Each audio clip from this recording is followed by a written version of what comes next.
이 노아의 가족들의 그 일을 하나님께서 이 성경에 기록한 데는 그 이유가 분명히 있으셔서 성경에 저는 기록을 했다고 믿습니다. 사실 노아가 이제 홍수 심판 이후에요. 하나님께서 노아의 가족들만 살리셨잖아요. 그리고 나서 하나님이 이제 노아가 농사를 지었어요. 포도 농사를 지었습니다. 그리고 이제 농사가 아마 잘 됐는갑죠. 그러니까 이제 노아가 포도주에 대치해서 그리고 어떻게 합니까? 그냥 옷을 벌거벗고 노아가 자는 거예요. 그리고 노아가 자는 그 모습을 노아의 아들 중 하나인 가나안의 아비 함이 그것을 보았습니다. 그리고 그것을 본 것을 또 함은 자기 형제 셈과 야벳에게 이야기를 했죠. 그런데 이제 셈과 야벳은 그 소리를 듣고 어떻게 했어요? 아비의 벌거벗은 모습을 보지 않으려고 뒷걸음쳐서 들어가서 그리고 그 벌거벗은 몸 위에다가 겉옷을 덮어서 그 벌거벗음을 감추어줬습니다. 그리고 난 다음에 노아가 술을 깨었죠. 깨고 나서 자식들이 한 이야기를 노아가 들었습니다. 그리고 나서 노아가 해야 한 것이 어떻습니까? 가나안의 아비 함입니다. 저주를 했죠.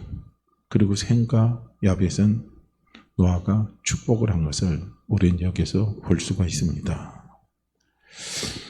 그럼 우리는 이 사건을요, 그냥 단순한 사건으로 우리가 여기에서 하나님께서 기록을 했을까요? 하나님께 택함 받은 사람은 이런 부끄러운 모습도 있구나. 가정사에 이런 일도 있구나 하고 하나님이 이런 것을 우리에게 보여주시기 위해서 이 사건을 하나님이 성경에 기록하게 하셨을까? 성령의 감동으로요, 모세를 통해서 기록하게 했을까 하는 것을 우리는 한번 생각해 볼 필요가 있습니다. 왜 이 사건을 기록을 했느냐 이거예요. 한번 보세요. 노아는 어떤 사람입니까? 하나님께 은혜를 입은 사람이죠. 그래서 노아는 하나님으로부터 의인이라 칭함을 받았습니다. 그래서 노아는 무엇을 아는 사람이에요? 하나님의 은혜를 아는 사람입니다. 그러면 노아와 함께한 가족들입니다. 자식들도요, 하나님의 은혜를 알까요? 모를까요? 그 은혜에 대해서 아버지 노아로부터 하나님의 은혜에 대해서 들었을까요? 안 들었을까요? 어떻게 생각하십니까? 들었다고 생각하시죠? 저도 그렇게 생각합니다.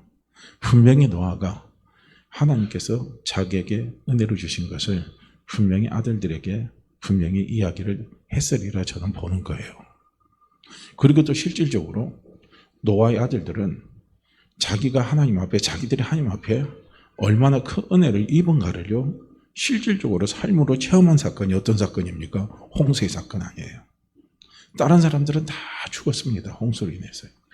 그런데 감사하게도요, 누구만 살았습니까? 노아와 함께한 그 가족들만 홍수의 사건에서 살아났습니다. 이렇게요, 노아의 아들들도 하나님의 은혜를 이 사람들도 자녀들도 분명히 알았을 겁니다. 그렇죠? 내가 지금 있고 우리 가족이 이렇게 살아난 건 전부 다 하나님의 은혜다 이거예요. 하나님의 은혜로 하나님이 내 아버지 노아를 택하시고 그 노아를 통해서 하나님 우리에게 은혜를 베풀어 주셔서 이 홍수 심판에서 우리 가족들을 하나님께서 살아남게 해주셨다 하는 이 놀라운 하나님의 은혜를요, 이들이 분명히 저는 알았을 거라 보는 겁니다. 분명히 알았을 거예요. 자, 우리는 여기에서 우리가 생각해 볼 것이 있다는 거예요. 여기에서 우리는 무엇을 생각해 봐야 되냐면요, 오늘 우리하고 이걸 접목을 시켜야 되는 거예요. 우리 여기서 우리 오늘 우리의 모습하고요, 같이 여기서 우리는요, 연결시켜서 생각해 볼 필요가 있다는 겁니다. 왜냐하면 노아의 방주는 무엇을 의미한다고 그랬습니까? 교회를 의미한다고 그랬어요. 그리고 노아의 방주 안에 있는 사람들은 누굽니까? 오늘 우리로 말하면 교회의 구성원들이고, 그리고 뭡니까? 교회의 성도라고 우리는 볼 수가 있는 거예요. 그래서 노아의 방주 안에 있는 교회의 성도들은 뭡니까? 하나님의 은혜로 어떻게 해요? 그들이 다 뭘 얻었습니까? 구원을 얻었잖아요. 전부 구원을 받았죠. 하나님의 은혜로 구원을 받은 거예요. 다른 걸로 구원받은 게 아니라. 그래서 노아의 방주 안에 이렇게 구원받은 성도들이 있는 겁니다. 그 자녀들이 성도죠. 오늘 우리로 말하면요. 오늘 우리가 무엇으로 인해서 우리가 구원을 받았습니까? 내가 무엇으로 구원받았어요? 우리가 예수 그리스도를 믿음으로 인해서 우리는 분명히 구원을 받았습니다. 기죠? 우리는 구원받았죠. 이 확신은 우리에게 너무 중요한 겁니다. 우리가 예수 그리스도를 믿음으로 우리는 구원을 받아서 우리가 하나님의 자녀가 됐어요. 그리고 우리는 죄 용서를 받았습니다. 그리고 우리는 천국에 갈 수 있어요. 그리고 또 어떻습니까? 천국의 삶을 우리는 준비하는 그런 사람이 어떻게 합니까? 우리예요. 그런 축복을 받은 사람이 우리입니다. 그리고 또 하나님이 우리에게 또 약속을 하셨죠. 예수 그리스도를 통해서. 하나님 우리에게 약속하신 것이 무엇입니까? 하나님은 우리를 떠나지 않고 우리를 버리지 아니하시고 영원히 우리가 함께 하시면서 우리를 도와주시고 우리를 축복해 주시는 것이, 그것이 바로 하나님이 우리에게 약속하신 약속입니다. 그 약속이 바로 아브라함의 복 아닙니까? 내가 너를 반드시 복주고 복주고 내가 너를 번성케 하고 번성케 하리라 하고 하나님은요 약속을 하셨어요. 이 약속의 복을, 창대케 하는 복을 하나님은 오늘 예수 그리스도를 믿는 우리에게 분명히 약속을 하셨습니다. 이런 놀라운요 축복을 받은 사람들이, 이런 약속을 받은 사람들이 오늘 교회 안에 있는 우리들이에요. 그런데 아쉽게도 우리는 잘 구분을 해야 돼요. 제가 주보에는 뭐라고 썼냐면 율법 아래 사는 자의 모습이라고 썼지만, 제가 오늘 아침에 그냥 제목을 다시 제가 바꿔봤어요. 이 제목보다는 설교 제목보다는 이 설교 제목이 낫겠다 해서 오늘 화면에 다시 띄운 거예요. 내가 지금 가나안이냐, 내가 지금 생가 야벳이냐 하는 겁니다. 이 물음에 대한 답을요 우리는 우리 스스로 어떻게 합니까? 성령님을 통해서 그 답을 얻어야 된다는 거예요. 나는 지금 가나안이냐, 나는 지금 생가 야벳이냐 이거예요. 그럼 여기서 가나안과 생가 야벳은요 무언가를 분명히 의미를 하고 있는 겁니다. 기저 의미를 하고 있는 거예요. 자, 한번 보세요. 가나안은 분명히 아버지로부터 저주를 받았어요. 그리고 생가 야벳은 뭡니까? 아버지로부터 창대케 되는 축복을 받았습니다. 그럼 나는입니다. 이걸 우리는 볼 수 있어야 된다는 거예요. 나는 지금 가나안이냐, 나는 생가 야벳이냐 하는 문제를 우리는 오늘 성령께서 내게 주신 은혜로요 우리는 분명히 판단을 해야 돼요. 그래서 우리는요 이것이 판단이 된다면, 내가 지금 가나안이라 그러면 우리는 자꾸 어디로 옮겨야 되냐면 생가 야벳으로 옮겨야 됩니다. 이게 돼야 되는 거예요. 그러니까 오늘날 교회 안에서도 우리가 예수를 믿어요. 예수를 믿는데 문제는 뭐냐면 우리의 사고 구조가, 우리의 생각 구조가 이게 쉽게 바뀌는 게 아니에요. 예수 믿었다고 해서 내가 가지고 있던 생각 구조가 쉽게 버려집니까? 그게 버려지던가요? 안 버려져요. 그래서 보면은 이게 너무 지나치다 보면은요, 우리 기독교가 각 나라의 전파태도 들어갈 때 보면은 이게 너무 지나치면 뭐가 되냐면 그 나라에 가지고 있는 문화하고 풍습하고 이게 믹스가 돼가지고 교회가 본질이 잘못돼 버린 거예요. 그래서 그 나라에 있는 민족 종교하고 우리 예수님하고 믹스가 돼가지고 짬뽕이 되는 이런 희한한 일들이요 각 나라마다 있습니다. 특별히 로마 캐톨릭에서는 그런 부분들이 더 많이 나타나요. 이게요. 그 순수성으로 가야 되는데 그게 안 되는 거예요. 그건 곧 무엇을 이야기하냐면 예수님을 우리가 이해하고 예수님을 알고 하나님을 이해하고 판단해서 갈 때요 우리에게 제일 중요한 것이 뭐냐면 인간의 이해로, 인간의 사고로, 인간의 경험으로 예수를 이해하고 하나님을 안다는 거, 그거 안 되는 거거든요. 그러니까 거기서 문제가 생기는 거예요. 그러니까 인간의 이해로, 인간의 판단으로 우리가 하나님을 이해한다는 것은 인본주의 방식으로 어떻게 합니까? 예수를 알려고 하는 거예요. 하나님을 알려고 하는 거예요. 그러니까 거기에는 문제가 생기는 거예요. 분명히 문제가 생기는 겁니다. 이거예요. 왜냐하면 인간의 방법으로, 인본주의 방법으로 예수를 이해하고 하나님을 이해하고 판단하려면요 반드시 세속적인 게 들어가게 돼 있습니다. 그 세속적인 것이 들어가는데 이 세상에 가르침은요, 뭡니까? 종교입니다. 이 세상의 모든 사람들은요, 기독교나 불교나 이슬람이나 기타 다른 있잖아요. 우리가 무교나 여기서 무속신앙이라고 그러죠. 그런 모든 것들은 한 부리로 다 엮는 거예요. 큰 부리를 엮으면 다 종교로 엮어버리는 겁니다. 그런데 우리가 한번 보세요. 기독교나 불교나 이슬람이나 유교나 이런 모든 종교들이 가지고 있는 공통점이 딱 하나가 있어요. 그건 뭐냐면 공통적이 있어요. 착하게 살아야 된다. 선하게 살아야 된다. 우리도 하나님의 말씀은요, 보면 하나님의 말씀을 읽으면 착하게 살라고 돼 있어요. 착하게. 그러나 우리는 그것보다 더 큰 본질은 뭡니까? 믿음으로 사는 거죠. 우린 믿음으로 사는 거예요. 하나님 우리에게 착하게 살라고 하는 것이 아니라 믿음으로 살다 보면은 착하게 살지 못한 내가 착하게 사는 사람으로 바뀌어가는 거예요. 근본적인 것은 착하게 사는 게 먼저 1순위가 아니라 오늘 성경의 가르침은 하나님의 가르침의 1순위는 뭡니까? 믿음으로 사는 게 1순위예요. 그 1순위가 되면 될수록 우리에게 그 다음에 2순위로 찾아오는 것이 무엇이냐면 그게 바로 선하게 사는 삶으로 바뀌어지는 겁니다. 그런데 세상의 종교는요, 전부 다 공통적인 게 뭐냐면 선하게 살아야 된다. 이렇게 가르치는 거예요. 누가 선하게 살아야 되느냐? 내가 선하게 살아야 된다는 거예요. 그러면서 종교적인 규범을 제시를 하잖아요. 그죠? 전부 종교적 규범을 제시해요. 힌두교도 그렇고 이슬람도 그렇고 불교도 그렇고요. 그래서 살생을 함부로 안 하기 때문에 막 거기에 막 저 구도자들은 어떻게 합니까? 자기가 밟고 가는 땅바닥에 있는 뭐 개미 한 마리 죽이지 않기 위해서 얼마나 조심스럽게 살금 걸어가면서요. 그들이 구도자의 삶을 사는 것을 볼 수가 있어요. 그렇죠. 한 생명을 귀히 여기는 건 좋습니다. 이건 좋아요.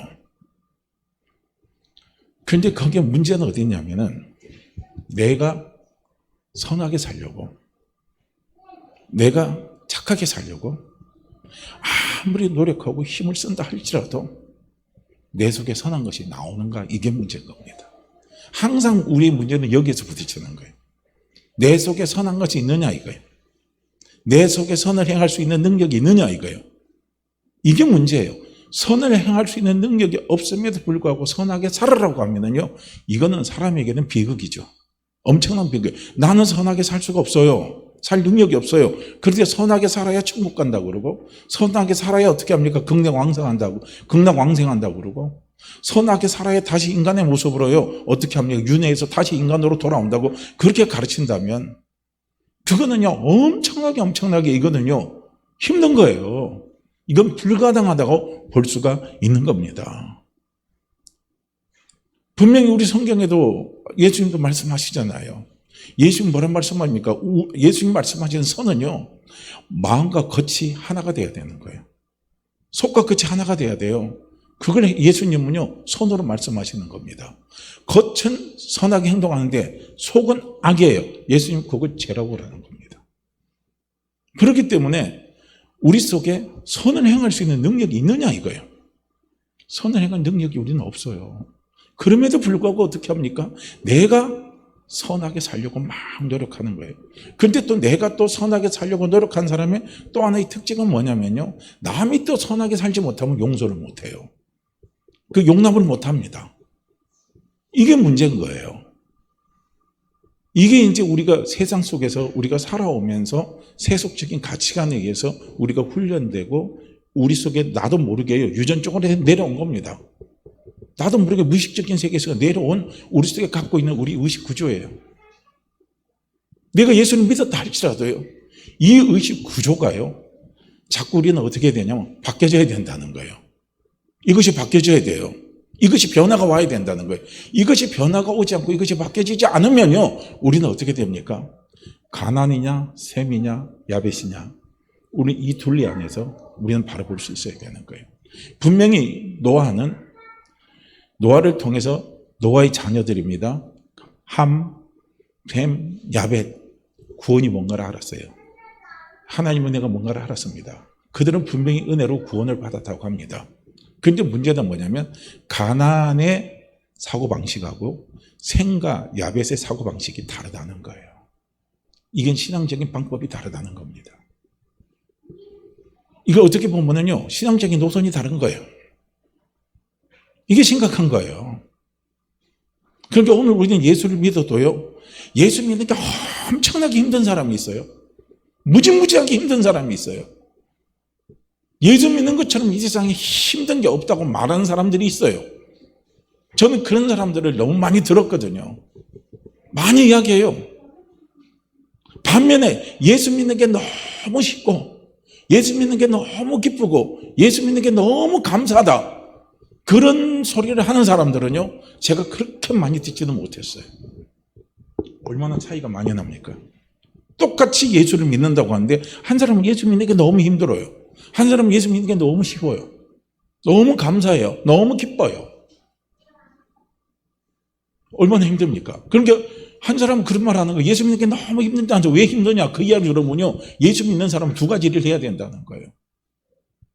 교회 일도 하고 세상 일도 해야 된다. 그래서 힘이 들다고 이야기하는 거예요. 너무 힘들대요. 힘이 드십니까? 예수 믿는 게요? 예수님 믿는 게 힘이 드셔요? 갑자기 질문하니까 답하기가 어려우시겠죠. 예수 믿는 게 우리에게서는요, 뭐가 되냐면 쉬운 게 돼야 돼요. 기쁨이 돼야 됩니다. 감사가 돼야 돼요.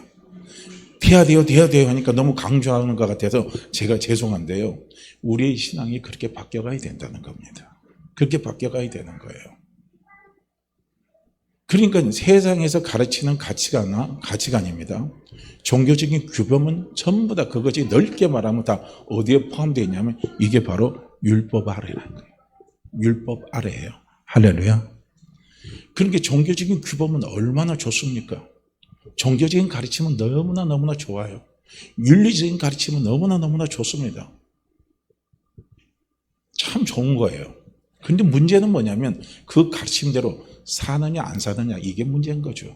이게 안 되니까 문제가 되고, 이게 안 되니까 고통스럽고, 이게 안 되니까 힘이 드는 거예요. 그대로만 된다면요, 문제 없는 거예요. 쉬운 겁니다. 오늘 우리도 마찬가지 아닙니까? 내가 하나님의 말씀을 계속, 우리가 이제 말씀을 읽어가잖아요. 읽어가다 보면 오늘 하나님 한 말씀이 너무 좋은 거예요.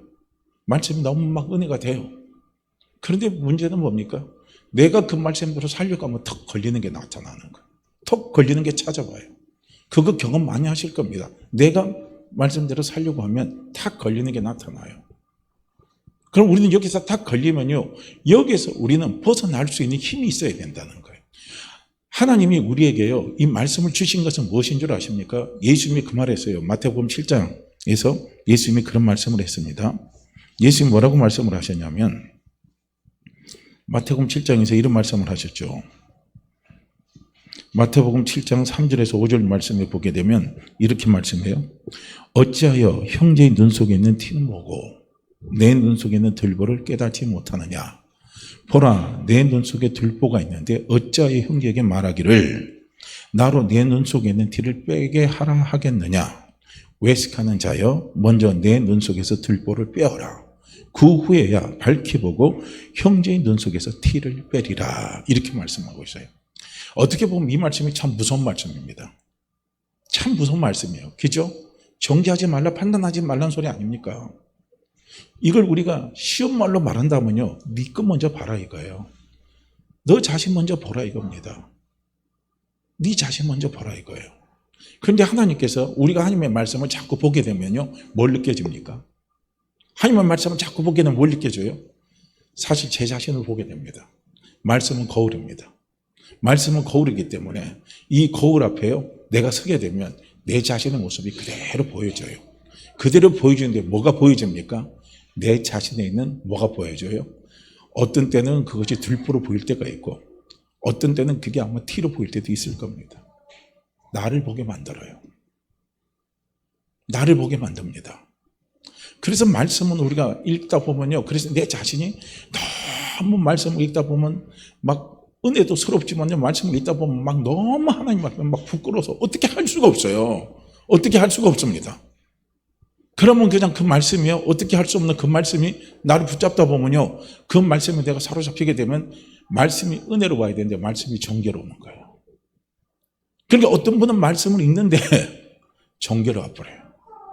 어떤 분은 말씀을 읽는데 그게 은혜로 오는 분이 있어요.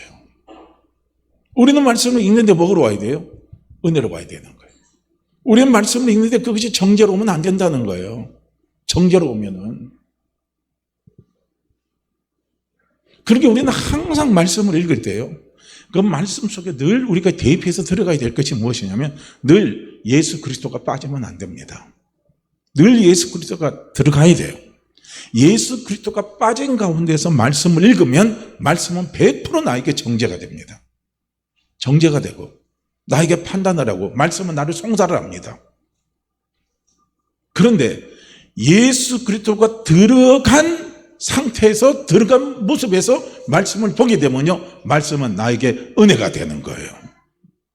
은혜가 돼요. 왜냐하면 사단도 예수님을 40일 광야 시험에서요, 사단도 예수님을 유혹하실 때 뭐 갖고 유혹했어요?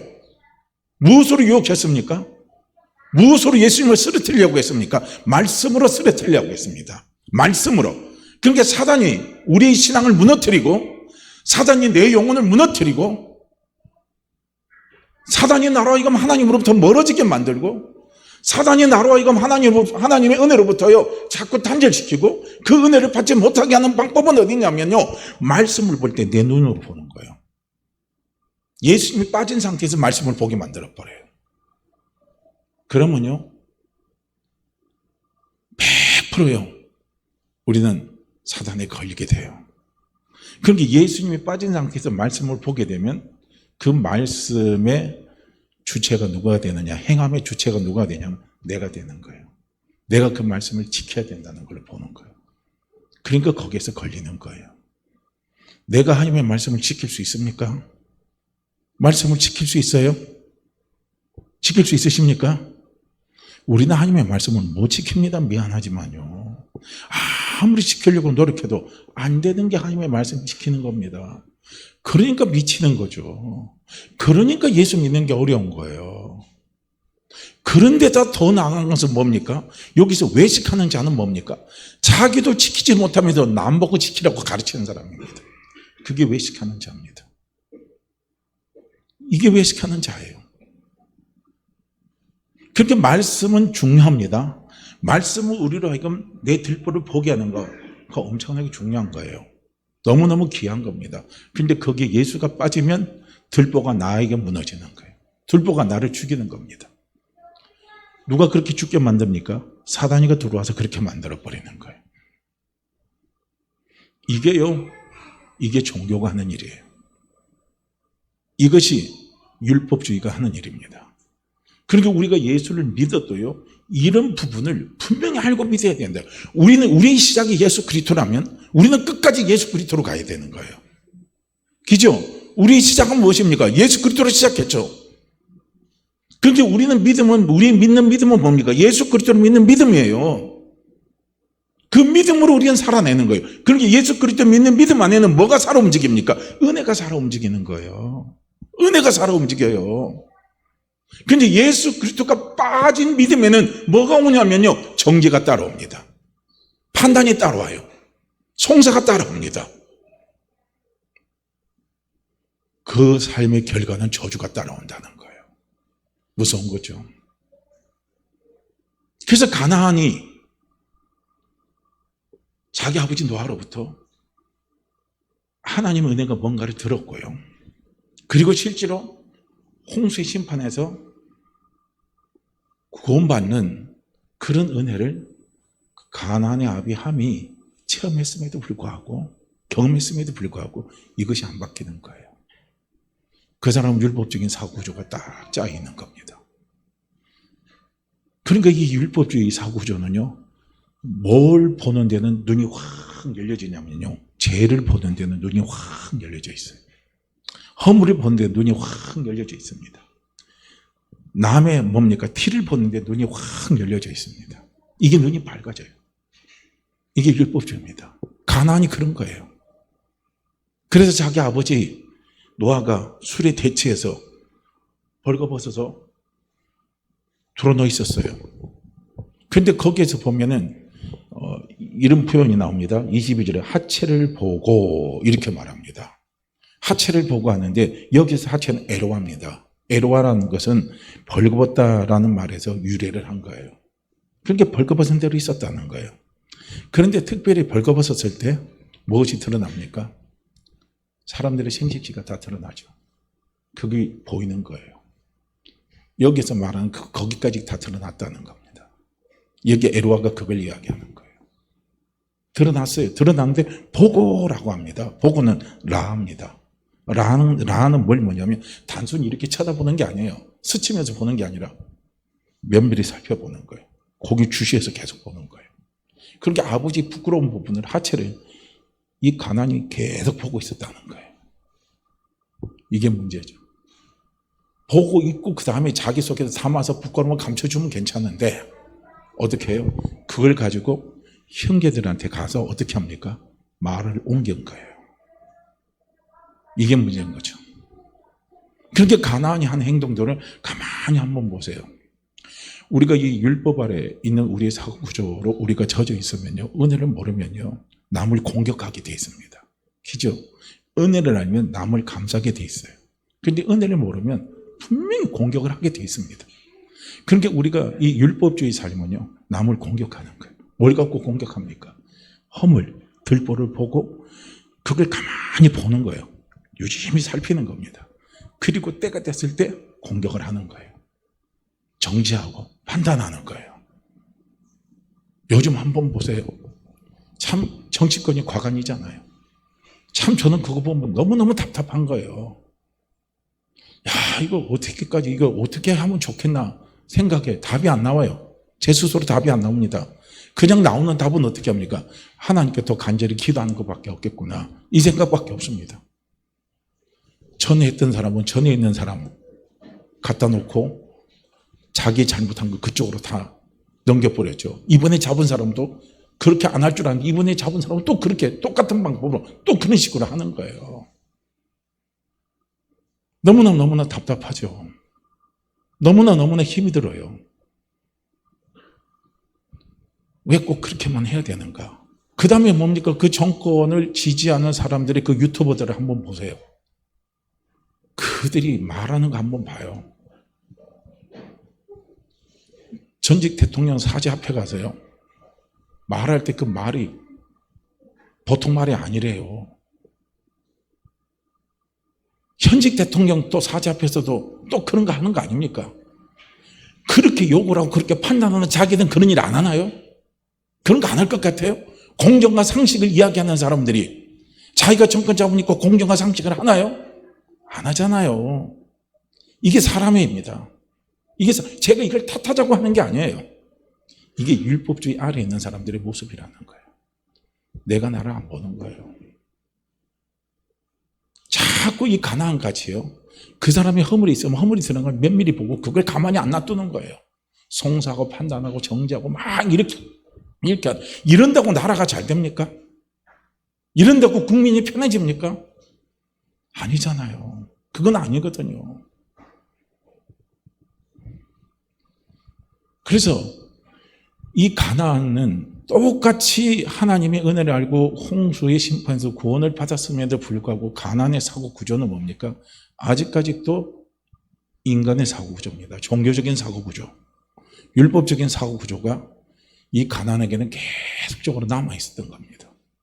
그러니까 우리가 예수 믿어도요, 율법적인 사고 구조가 계속적으로 우리가 남아 있으면 하나님의 축복을 누리지를 못합니다. 하나님의 축복을 누리지를 못하고 오히려 마귀에게 속아서요, 우리가 제 종로로 타고요, 제 앞잡이 노릇하고 살다가 그냥 끝나요. 그러다가 어떻게 합니까? 천국은 갈 수 있겠죠.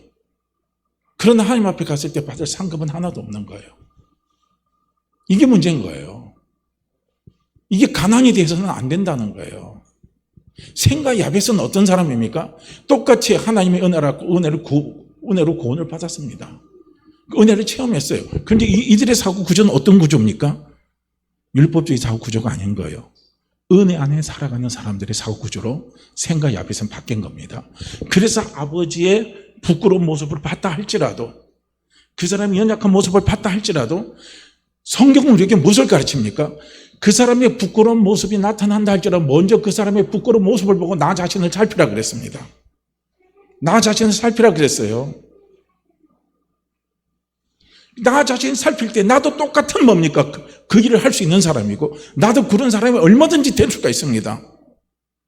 그런데 중요한 것은 무엇입니까? 예수가 들어오면, 예수가 함께하면, 예수 그리스도가 함께하면 예수 그리스도 때문에 내가 이렇게 하나님의 은혜를 받은 사람이다 이거예요.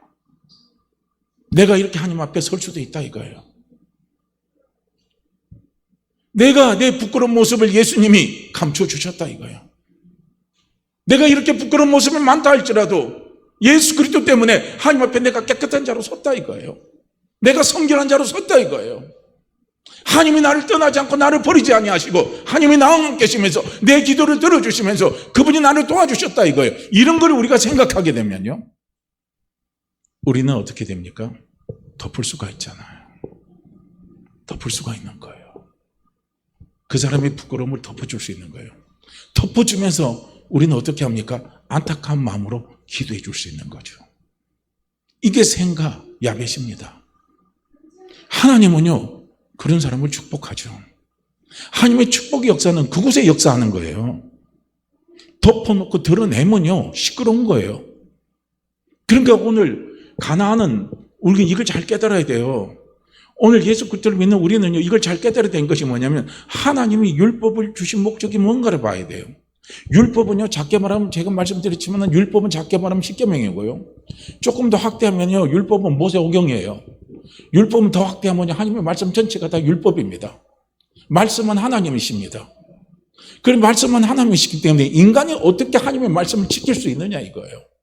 우리는 지킬 수가 없는 거예요. 우리는 3차원의 세계고 하나님은 4차원의 세계라고 이야기하잖아요. 그럼 3차원에 있는 사람이 4차원의 삶을 사는 사람이 말한 말을 우리가 이해하고 알아듣고 그걸 지켜나갈 수가 있습니까? 아니에요. 4차원의 세계나 4차원에 사는 사람만이 그 문제를 해결할 수 있고 그것을 이끌어갈 수 있는 거예요. 3차원이 어떻게 4차원의 삶을 살아갈 수가 있습니까? 그건 말이 안 되는 소리거든요. 그러니까 말씀은 하나님이시고 그 말씀을 주신 주체는 누구십니까? 하나님의 말씀을 주셨잖아요. 말씀을 주셨으면 그 말씀을 주신 그 말씀을 오직 지킬 수 있는 분은 누가 지킬 수 있습니까? 하나님만이 그 말씀을 지킬 수 있는 거예요. 우리가 그 말씀을 지킬 수 있는 게 아니라는 거예요. 사도 바울이 철저한 율법주의자이고 완벽주의자입니다. 그 철저한 율법주의자고 완벽주의자가 자기가 예수 그리스도를 사도 바울도 믿었지만은요, 사도 바울의 생각의 구조가 극적으로 바뀐 게 있어요. 그 바뀐 경험이 있었던 거예요. 그 사람도 한꺼번에 그 사람이 가지고 있는 율법적인 사고 구조가 어느 날 확 바뀐 게 아니란 말이에요. 이 사람도 예수 그리스도를 알았어요. 예수 그리스도를 알았습니다. 그리고 예수 그리스도를 믿었어요. 그래서 하나님의 은혜가 뭔지를 알았어요. 그래서 예수님의 말씀이 너무 좋은 거예요. 그래서 자기도 예수님의 말씀이 좋아서 내가 그 말씀대로 살려고, 내가 그 말씀을 살려고 열심히 노력했는데 그 생각대로 안 되더라는 거예요. 내 마음의 원대로 안 되더라는 거예요. 그게 안 되더라는 거예요. 그게 로마서 7장에서 사도 바울이 고백하는 고백의 핵심입니다. 그래서 내가 왜 말씀대로 살려고, 열심히 내가 노력하고 힘쓰고 애를 썼는데 왜 그게 안 되냐 하는 것을 가만히 기도하면서 자기가 들어가 보니까 자기 안에 죄가 있더라는 거예요. 죄가 그렇게 하더라는 거예요. 그래서 그 죄를 사도 바울은 로마서 7장에서 인격체로 표현을 하고 있어요. 왜 죄를 인격체로 표현했냐면 그 죄를 짓게 하는 자가 마귀라는 겁니다. 그걸요, 사도 바울은 자기가 본 거예요. 아, 사도 바울은 나로 하여금 내가 하나님의 말씀은 너무나 내가 은혜를 받았어요. 내가 정말 예수님을 통해서 내 죄 용서하신 은혜가 너무 크고 나 하나님 자녀 되게 하시고 나를 천국의 소망을 갖고 하늘나라의 비전을 가지고 살아갈 수 있도록 내게 은혜를 주신 건 너무 감사해서, 그래서 예수의 말씀을 내가 그 말씀이 너무 좋아서 내가 그 말씀대로 살려고 열심히 지키고 노력하려고 했는데 보니까 안 되더라는 거예요. 안 되는 이유는 제가 그러더라는 거예요. 근데 제가 그런 걸 사도 바울은 거기서 깨달았어요. 근데 제의 근원이 뭔 줄 아십니까? 사단이고. 그 사단이 어떻게 했냐면 내가라는 거예요. 내가예요. 내가 말씀대로 살려고 하니까 안 되더라는 겁니다. 그걸 깨달은. 그래서 이거 로마서 7장을 잘 읽어보세요. 거기서 사도 바울이요, 로마서 7장 15절 이하부터 보게 되면 내가 참 많이 나옵니다. 내가 사도 바울이 이 표현이 참 많이 나와요. 신앙은 뭡니까? 내가 죽는 게 신앙이에요. 할렐루야. 은혜가 무엇입니까? 내가 죽는 게 은혜예요. 내가 죽고 누가 살아야 돼요? 그리스도가 살면요, 은혜가 넘치는 거예요. 근데 내가 살면 그리스도가 죽어버려요. 그러면 은혜가 안 되는 거예요. 우리는 은혜는 은혜 되게 해야 되는 거예요. 은혜는 은혜 되게. 우리는 은혜 안에서 은혜로 말미암아 우리는 살아가는 것이요, 우리 믿음의 사람입니다. 그래서 사도 바울이 그걸 깨닫는 거예요. 나중에 어느 정도까지 깨닫습니까? 나는 내가 말씀을, 선한 말씀이 너무 좋아서 나는 그 말씀을 지키려고 나는 무척 노력하고 살아갔는데, 그 최종적인 사도 바울의 신음 속에서 나오는 고백이 어떤 고백이냐면 이 고백이 나오잖아요. 오라 나는 공고한 자로다. 이 사망의 몸에서 누가 나를 건져낼 수 있느냐 이거예요. 너무너무 힘이 든다는 거예요. 너무너무 예수 믿는 게 힘이 든다는 거예요. 너무너무 교회 다니는 게 힘이 들다는 거예요. 여기서 나는 좀 벗어나고 싶은데, 여기서 나는 좀 해방되고 싶은데 너무 힘이 드는 거예요. 자, 여기까지는 뭡니까? 내가예요. 그 다음에 클라이막스가 딱 와요. 그 다음에 전환이 옵니다. 어떤 전환이 오냐면 그 다음에 예수 그리스도가 나오는 거예요. 그 다음에 사도 바울이 고백하는 게 뭐가 나오냐면, 내가 우리 주 예수 그리스도로 말미암아, 우리 주 예수 그리스도로 말미암아 하나님께 감사한다 이겁니다. 예수가 들어오잖아요. 예수 그리스도가 돌아오잖아요. 예수 그리스도가 들어오니까 말씀 속에 예수 그리스도가 들어와야 되는 거예요. 할렐루야. 그래야 그 말씀이 살아 움직이는 말씀이에요. 그래야 그 말씀이 은혜의 말씀이 되는 거예요. 하나님의 말씀은요, 살아있고 운동력이 있습니다. 활력이 있습니다. 그 다음에 좌우에 날선 검이라 그랬습니다. 검은 날이 서요. 양쪽에 검이 있죠. 그러니까 하나님의 말씀은요, 아주 날카로운데 두 가지가 있어요. 한쪽으로 이렇게 잘못 보면 율법적인 게 있고, 이렇게 보면요 복음적인 게 있어요. 말씀 안에는 율법적인 게 있고 은혜가 있어요. 이걸 잘 봐야 돼요. 그런데 우리는요, 율법적인 부분으로만 말씀해서 딱 달려가게 되면 우리는 다 죽어버려요. 전부 다 죽어버립니다. 죽어서 살지를 못해요. 그런데 말씀 안에 뭐가 살아 움직여야 됩니까? 은혜가 살아 움직여야 되는 거예요. 은혜가 살아 움직여야 되는 겁니다. 이게 살아 움직여요. 그 말씀이 은혜로 살아 움직이려면 그 안에 누가 들어가야 되냐면 예수 그리스도가 들어가야 되는 거예요. 그래서 하나님은 아시는 거예요. 그래서 사도 바울이 깨달은 게 그거라는 거예요. 성령의, 생명의 성령의 법이 죄와 사망의 법에서 나를 해방시켰다 이거예요. 그러니까 생명의 성령의 법은 뭐냐면 은혜입니다. 은혜. 이 은혜의 법이에요. 이 은혜의 법이 사망의 법에서 나를 해방시켰다. 왜 생명의 성령의 법은 어떤 법이냐면요, 이거예요. 내가 연약해서 하나님의 말씀을 지킬 수가 없었던 거예요. 그 다음에 그 설명을 해주잖아요. 우리가 연약해서 하나님의 말씀을 지킬 수 없었어요. 그래서 하나님이 예수 그리스도를 보내주셔서 우리 대신 그 말씀을 지키게 하셨다는 거예요. 지키게 하셨다는 겁니다. 우리는 바로 그 믿음이에요. 그 믿음을 가지고 말씀을 봐야 된다는 겁니다. 할렐루야. 그 믿음을 가지고 말씀을 봐야 돼요. 그것이 빠진 상태에서 말씀을 보게 되면 말씀은 100% 나에게 무엇으로 다가오냐면요, 율법으로 다가오는 거예요. 분명히 성경은 이야기하잖아요. 율법 중에 어느 한 계명이라도 범하면 전체 계명을 다 범한 거 똑같다는 거예요. 그래서 율법 아래 있는 사람들은 전부 다 저주받는 사람이라는 거예요. 아무리 행복하려도 행복하지 않아요. 예수 믿으면 행복하다고 그러는데 행복하지 않아요. 예수 믿으면 자유하다 그러는데 자유하지 않아요. 예수 믿으면 기쁘다고 그러는데 기쁘지 않아요. 왜냐하면 말씀을 보는데 말씀이 두 갈래로 딱 나타나잖아요. 어떤 사람에게는 말씀이 율법으로 막 다가와서 정죄로 막 나타나요. 왜냐하면 내 들보가 막 드러나니까. 막 드러나요. 정죄가 되요. 그러니까 거기에서 무슨 기쁨이 있어요? 거기서 무슨 자유가 있습니까? 거기에서 무슨 평안이 있습니까? 아무것도 없는 거예요. 그냥 두려운 거죠. 그냥 무서운 거죠. 그냥 정죄에 사로잡히는 거예요.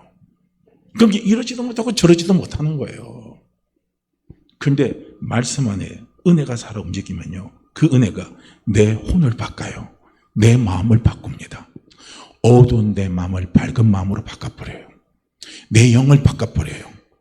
어둠의 영 속에 사로잡힌 내 영을 은혜의 영속에 사로잡히면서 살아갈 수 있도록 바꿔주는 거예요. 그리고 내 육신에 뭘로 봅니까? 건강을 갖다 주는 겁니다. 그걸 가리켜서 혼과 영과 간절을 찔러 쪼개기까지 하신다는 거예요. 이거예요. 말씀이 우리 안에 은혜로 그렇게 잘 움직여야 되는 거예요. 그러니까 샘과 야벳 안에는 말씀이 이렇게 움직이는 거죠. 가나안에는 뭡니까? 가나안은 율법적으로 말씀이 와닿은 거예요. 이게 엄청나게 차이인 거예요. 무지무지하게 큰 차이인 겁니다. 똑같이 은혜를 경험했고 똑같이 홍수 심판에 하나님 은혜를 경험했을 뿐하고 한 자식은 아버지의 저주 아래 살아가는 거고 나머지 자식은 어떻게 합니까? 아버지의 축복 아래 살아가는 거예요.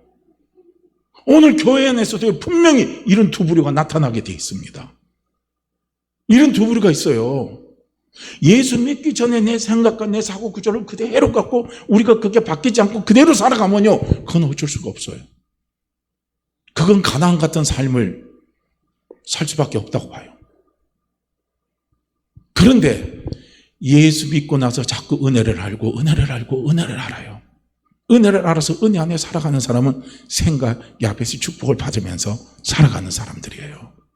이걸 우리는 볼 수 있어야 된다는 거예요. 그래서 하나님이 우리에게 율법을 주신 목적은 딱 두 개입니다. 어떤 두 개냐면요, 율법을 주신 목적은, 하나님이 말씀 우리에게 주신 목적은, 말씀은 거울이 돼가지고 우리의 들보를 보게 해야 돼요. 그래서 우리는 말씀을 통해서 들보를 봐야 돼요. 아, 내가 이렇게 큰 들보를 가지고 있고 내가 이렇게 참 엄청난 못난 사람이고 허물 많은 사람이라는 것을 우리는 말씀을 통해서 분명히 봐야 됩니다. 볼 수 있어요. 말씀을 분명히 그렇게 보여주시니까요. 자, 그래서 율법을 주신 목적은 뭡니까? 들보를 깨닫게 하기 위해서. 이건 다른 말로 한다면 죄를 깨닫게 하기 위해서, 내 허물을 보게 하기 위해서. 근데 여기서만 머물러 있으면 안 돼요. 말씀은 양날이라 그랬죠. 한쪽 날은 뭡니까? 은혜입니다. 은혜. 그래서 로마서 5장 10절 말씀에 그렇게 말합니다. 율법이 들어온 것은 범죄를 더하게 하려 함이라 그랬어요. 하나님 이 말씀을 주신 것은 뭡니까? 죄를 짓지 말라고 준 게 아니라 죄가 막 드러나게 하기 위해서. 죄가 막 드러나게 하기 위해서요. 그러니까요, 우리는 말씀대로 사는 걸 가지고 규범으로요, 전부 다 갖다 놓고 다 보게 되면요, 저부터 시작해서 우리 교회 성도님들부터 시작해 전부 다 죄인입니다. 다 죄인이에요. 이 죄인 어떡할 거, 이 죄인 어떡할 거 그래요. 우리 교회만 그러니까 우리 전국 교회가 다 그럴 겁니다. 세계 교회가 다 그럴 거예요. 왜냐면 말씀은요, 하나님의 말씀은 하나님만 지킬 수 있기 때문에, 우리는 이 말씀을 지킬 수 없기 때문에요, 우리는 죄인일 수밖에 없습니다. 할 말이 없어요. 더 할 말이 없습니다. 범죄를 더하게 하기 위해서 하나님이 말씀을 주셨어요. 근데 중요한 건 그 다음에 뭐냐면, 죄가 더한 것에 은혜가 넘쳤다 이거예요. 이게 중요한 거예요. 사도 바울이 이걸 깨달은 거예요. 그러니까 로마서 7장 그 마지막 절까지는 뭐가 있냐면, 율법이 들어온 거 범죄를 더하게 한 거, 요 단계까지밖에는 사도 바울은 깨닫지 못했어요. 그래서 오라 나는 공관자로다, 이 사망의 몸에서 누가 나를 건져낼 수 있느냐 이거예요. 나는 미치겠다 이거예요. 차라리 내가 교회 안 다녔으면, 차라리 내가 예수를 몰랐으면, 하나님을 몰랐으면 내가 더 좋았었는데, 내가 이거 왜 교회 나와서 내가 왜 예수님 믿고 내가 왜 하나님을 믿었는지 난 모르겠다 이거예요. 그렇다고 교회 안 나올 수도 없고 하나님 버릴 수도 없고, 안 버리면 지옥 가니까요. 아, 이게 미치는 거죠. 이게 어떻게 해요? 이러지도 못하고 저러지도 못한 상황입니까? 바울이 그런 상황에 처해 있었어요. 요게 이제 여기까지예요. 그런데 그 다음에 반전이라, 그러나 제가 더한 것에 은혜가 넘쳤다. 요건 뭡니까? 요 전구절까지는 내가야, 내가 하니까 안 됐어요. 내가 하니까 안 된 거예요. 미치겠는 거예요. 그런데 그 다음에는 뭡니까? 우리 주 예수 그리스도로 말미암아 내가 하나님께 감사하리로다 이겁니다. 아, 예수님이 이 들보, 엄청난 이 죄를 지은 나를 대신해서 하나님이 예수 그리스도를 이 땅에 보내주시고, 그리고 내 죄를 위해서 예수님이 십자가에서 그 엄청난 고통 다 당하시고 내 모든 죄를 다 용서하시고 나에게 하나님의 생명을 주셔서 하나님의 자녀를 삼아주신 거 너무너무 감사한 거예요. 그러면서 내 죄도 어떤 죄입니까? 모든 죄에서 용서하시고 영원한 속죄를 이루어주시니 너무 감사하잖아요. 과거에 지은 죄 용서해 준 것도 감사한데 지금 지은 죄도 용서해 주고도 감사한데 앞으로 지을 죄까지도 하나님께서 다 예수 그리스도를 통해서 다 용서해 주시고 죄에서 해방시켜 주시니까 너무너무 감사하잖아요. 그러니까 거기에서 은혜가 넘쳐버리는 거예요. 말씀은 두 가지가 있는 거예요. 죽이는 게 있고 살리는 거예요. 말씀은 내 육신을 죽이고 말씀은 내 영을 살리는 겁니다. 할렐루야. 말씀이 이렇게 예리합니다. 그래서 하나님이 우리에게 율법을 주신 것, 말씀을 주신 것은 뭡니까? 첫째는 죄를 깨달으라. 두 번째는 은혜를 알게 하시고 그 은혜 안에 살아가게 하시기 위해서 하나님이 말씀을 주셨다는 거예요. 우리는 이걸 깨달아야 된다는 거예요. 이걸 깨닫고 우리는 이 믿음으로 자꾸 자라가야 돼요. 이 믿음으로 자꾸 성숙해야 되는 거예요.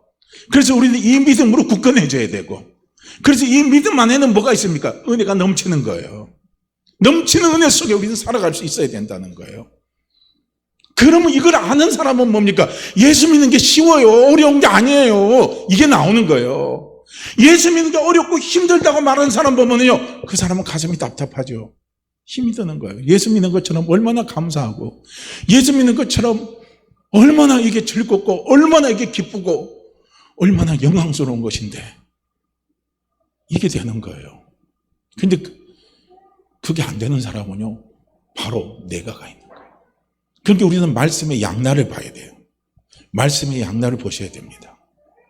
그래서 하나님이 말씀을 왜 양날로 비교했는가를 비유로 히브리서 기자가 말했는가를 보셔야 된다는 거예요.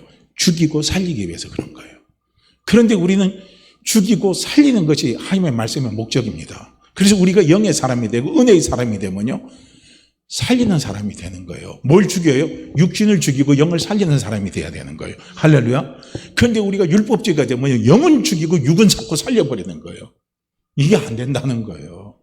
가나안은 바로 그런 사고 구조가 아직까지 바뀌지 않은 자식이라는 거예요. 그런데 생과 야벳은 그런 사고 구조로 바뀌어가는 사람인 거예요. 100% 우리는 바뀌었다 말할 수는 없죠. 우리는 바뀌는 가정 속에 살아가는 거니까요. 이걸 우리는요, 볼 수 있어야 된다는 거예요. 우리는 이 노아의 그 가정사에서 일어났던 이 사건을 통해서 우리가 깨달아야 될 것은 바로 이걸 깨달으시라는 거예요. 이게 우리에게 너무 중요한 거니까요. 그전에도 제가 한번 여쭤봤잖아요. 우리가 죄를 지니까 죄인입니까? 죄인이니까 죄를 짓습니까? 어떤 걸 보셔요? 예? 죄를 지으니까 죄인입니까? 죄인이니까 죄를 짓습니까? 1번, 죄를 지으니까 죄인이다. 2번, 죄인이니까 죄를 짓는다. 1번, 2번 가운데 어느 것 같아요? 예? 1번이요? 2번이요? 그렇죠, 2번이죠. 죄인이니까 죄를 짓는 거예요. 그러니까 죄인인 우리에게 하나님은요, 기대하는 게 없어요. 기대하는 게 없습니다. 은혜 안에 있는 우리에게는 하나님은 기대하십니다. 기대하시고 하나님의 축복을 마음껏 부어주시고 하나님의 마음껏 하나님을 할 수 있도록 우리와 함께 하십니다. 그러니까 죄인인 내가 하나님 앞에요, 뭘 한다고 우리가 아무리 결심하고 결단해도 하나님 거기 인정 안 해요. 안 받아요. 왜냐하면 죄인이 제일 잘하는 건 무엇입니까? 죄인이 제일 잘하는 건 뭐예요? 죄 짓는 거죠. 저도요, 은혜 밖에 나가고 육으로 살아있으면요, 제일 잘하는 게 뭔 줄 아십니까? 죄 짓는 거 제일 잘해요. 그 뭐 누가 말 안 해도 죄 짓는 거 제일 잘합니다. 그런데 은혜 안에 있으면, 영으로 살아있으면요, 그거 안 해요. 그게 하나님이 우리를 믿고 바라는 것은 뭡니까? 은혜 안에는 나, 영으로 깨어있는 나, 그 입술의 고백에서 나오는 그 고백을 하나님이 들으시죠. 그 고백을 들으시고 하나님이 축복하시고 하나님이 길을 여시고 하나님이 많은 복을 부어주시죠. 그런데 죄인인 내가 아무리 하나님 앞에 와서 내가 하나님 앞에 이거 하겠습니다, 저거 하겠습니다 막 결단을 하고 막 소원을 하고 하는데도요, 하나님 그거 안 받아요. 왜니까? 죄인이니까. 난 네가 그 말해도 나 잘 알아. 네가 또 죄질 거니까. 하나님 아시거든요. 안 받아요. 대신 뭡니까? 죄인인 우리를 이해하시는 거죠. 죄지니까 네가 죄를 질 수밖에 없다는 건 하나님은 이해를 하십니다. 그러니까 참고 기다리시는 거예요. 그러니까 우리가 죄를 지면 어떻게 합니까? 요한일서 1장 8, 9절 말씀에 보면 우리가 우리 죄를 고백하면 저는 미쁘시고 의로우사 모든 불의에서 우리를 깨끗게 하시고 모든 죄에서 우리를 사하신다 그랬잖아요. 이거 우리 입에서 토설하기를 원하는 거예요. 하나님, 제가 죄인이니까 이런 말을 했습니다. 이렇게 어리석은 소리 했어요. 이런 어리석은 짓을 했습니다 하고요. 하나님은 토설하기를 원하시잖아요. 입에서 고백하기를 원하는, 그 고백을 들으시면요, 하나님은요 또 용서해 주시는 거예요. 또 깨끗게 해주시는 거예요. 그러니까 용서하시고 깨끗게 하시는 그 은혜를 우리가 자꾸 경험할수록 우리는 하나님의 은혜 깊이 속에 들어가는 거예요. 그리고 그 은혜의 강물이 우리가 자꾸 잠기는 거예요. 그래서 우리는 은혜 안에 살아가는 거예요. 그래서 은혜 안에 살아가는 사람은 뭡니까? 샘과 야베처럼요, 허물에 덮어버리는 거예요. 허물에 덮어버리는 거예요. 이게 바로 복음 안에 사는 사람이고 믿음 안에 사는 사람의 모습인 겁니다. 할렐루야. 결국 우리 사랑하는 성도님들, 분명히 이거 하나만 제가 딱 짚고 끝낼게요. 딱 하나님이 율법을 주신 목적을 가나안은 깨달지 못했어요. 가나안. 그러나 샘과 야벳은 깨달았습니다. 이건 제가 오늘로 적용하는 거예요. 우리 모습으로 적용을 한다면 제가 이렇게 말씀을 드리는 거예요. 그래서 하나님께서 이 말씀을 주신 것은, 말씀은 분명히 양날이라 그랬죠. 죽이고 살리는 게 말씀입니다. 할렐루야. 우리는 말씀으로 죽어야 돼요. 동시에 우리는 말씀으로 살아야 됩니다. 분명히 말씀으로 죽고 말씀으로 살아야 돼요. 그래서 하나님의 말씀은 뭡니까? 죄를 깨닫게 하는 거예요. 죄를 깨달으면 내가 죽어요. 내가가 사라집니다. 그리고 뭡니까? 하나님의 말씀은요, 한쪽은 뭡니까? 복음이에요. 은혜입니다. 은혜로 하나님이 나를 살리시는 거예요. 은혜로 내가 살면 내 영이 살아나는 겁니다. 이거예요. 이것을 우리는 분명히 보시라는 거예요. 그러니까 샘과 야벳은 은혜 안에서 살아난 사람이고, 그리고 가나안은 아직까지 뭡니까? 율법 아래서 죽어가는 사람이에요. 그러니까 나는 지금 신앙생활하면서도 지금 내 생각의 구조가 지금 어디에 있느냐, 아니야. 가나안이냐, 샘과 야벳이냐 하는 부분들을요, 늘 우리는 신앙생활하면서 순간순간 점검하시죠. 제가 점검하기를 원하는 마음에서요, 오늘 제가 설교 말씀을 드리는 겁니다. 잘하는 것도요, 우리가요 습관화되면 안 돼요. 타성화되면 안 되고, 아는 것도 다시 한번 우리가 점검하면서 체크하면서요, 우리가 다시 경각심을 가지면서 우리가 하나님의 은혜 안에서, 복음 안에서 성령의 인도함을 받으면서요, 우리가 하나님의 귀한 일을 할 수 있는요, 우리 믿음의 사람들로 우리가 살아가는 것이 얼마나 중요합니까? 저는 이런 축복의 은혜를 우리 모두가 다 함께 저는 누리기를 원합니다. 자, 우리요 히브리서 4장 12절 말씀 함께 읽고 기도합니다. 히브리서 4장 12절입니다.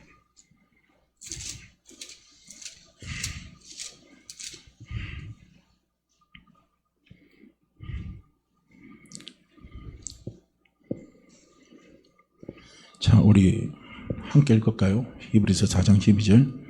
하나님의 말씀은 살아있고 활력이 있어 좌우의 날선 어떤 검보다도 예리하여 혼과 영과 및 관절과 골수를 찔러 쪼개기까지 하며 또 마음의 생각과 뜻을 판단하나니, 하나님의 말씀은 살아있고 활력이 있어 좌우의 날선 어떤 검보다도 예리하여 혼과 영과 및 관절과 골수를 찔러 쪼개기까지 하며 또 마음의 생각과 뜻을 판단하나니, 하나님의 말씀은 살아있고 활력이 있어 좌우의 날선 어떤 검보다도 예리하여 혼과 영과 및 관절과 골수를 찔러 쪼개기까지 하며 또 마음의 생각과 뜻을 판단하나니.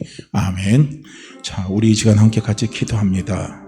하나님, 항상 하나님의 말씀이 늘 살아 움직이셔서 내 영을 살리시고 내가 하나님의 은혜 안에 살아갈 수 있도록 도와주시고, 그 은혜 속에 은혜의 사람으로 하나님께 영광 돌리며 살아가는 사람이 될 수 있도록 도와주십시오. 우리 간절한 마음으로 함께 같이 기도합니다. 오 할렐루야. 하나님 아버지, 참으로 감사합니다.